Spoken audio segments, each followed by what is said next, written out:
आज जापान में बहुत खूबसूरत मौसम है। सुबह से बारिश हो रही है और इस बारिश के प्यारे से मौसम में मैं आप लोग के लिए एक बहुत अच्छी खबर लेके आया हूँ और वो ये है कि मैक्स स्कॉलरशिप यूनिवर्सिटी रिकमेंडेशन जो है वो नेक्स्ट मंथ से ओपन हो रही है।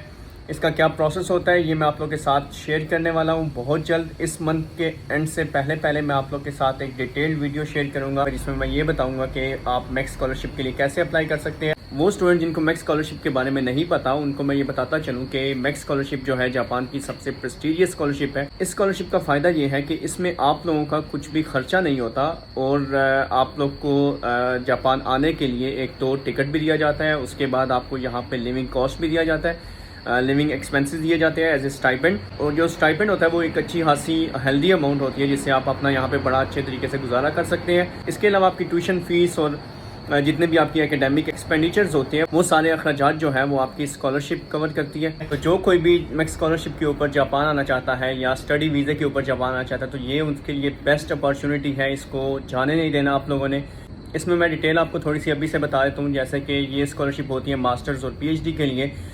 BS वालों के लिए यूनिवर्सिटी रिकमेंडेशन नहीं होती, उनको एम्बेसी के थ्रू अप्लाई करना पड़ता है। पर जो यूनिवर्सिटी रिकमेंडेशन होती है उसमें मास्टर और PhD के लिए एडमिशन्स ओपन होते हैं। तो अगर आप लोगों ने अपना BS कंप्लीट किया हुआ है या BS के आप आखिरी सेमेस्टर में हैं तो आप इसके लिए स्कॉलरशिप के लिए अप्लाई कर सकते हैं। इसका डिटेल प्रोसीजर तो मैं आप लोग नेक्स्ट वीडियो में बताऊंगा। तो जिन स्टूडेंट्स ने अपना BS कंप्लीट किया हुआ है या BS कंप्लीट करने वाले हैं, अपने लास्ट सेमेस्टर में है, वो यहाँ पे स्कॉलरशिप के लिए अप्लाई कर सकते हैं। इसके साथ साथ अगर आप लोग के पास आइल्स है तो उसका एक एडिशनल बेनिफिट मिलता है। पर अगर आप लोग के पास आइल्स नहीं भी है तो भी आप यूनिवर्सिटी का इंग्लिश सर्टिफिकेट आप हासिल करके उसकी बेस के ऊपर भी आप अप्लाई कर सकते हैं। अब जो लोग इसके लिए सीरियसली इंटरेस्टेड हैं उनको मैं ये बता दूं कि आप लोग को जो डॉक्यूमेंट्स चाहिए होंगे, सबसे पहला तो आपको एक रिकमेंडेशन लेटर चाहिए अपने हेड ऑफ डिपार्टमेंट से। जब तक मैं अपनी नेक्स्ट वीडियो अपलोड करता हूँ तब तक आप अपना रिकमेंडेशन लेटर ज़रूर ले लीजिए अपने हेड ऑफ डिपार्टमेंट से।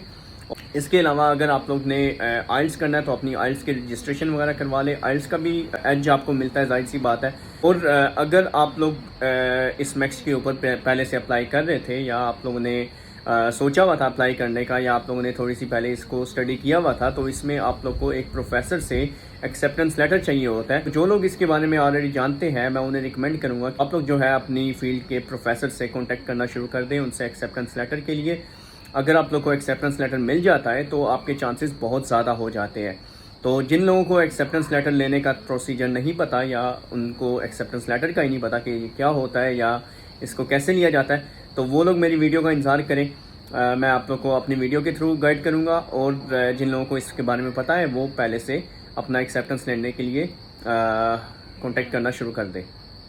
और लास्ट ईयर भी मैंने इसी तरह ही कुछ लोगों को गाइड किया था और उसमें से 2 स्टूडेंट सक्सेसफुल भी हुए थे और वो यहाँ पर जापान पहुँच भी गए स्कॉलरशिप के ऊपर। अगर आप लोग या आप लोग का कोई जानने वाला जापान आना चाहता है या जापान आने के लिए इंटरेस्टेड है तो मेरी नेक्स्ट वीडियो का वेट कीजिएगा और इस वीडियो को ज़्यादा से ज़्यादा शेयर करें ताकि मैक्सिमम स्टूडेंट्स तक ये खबर पहुँच सके।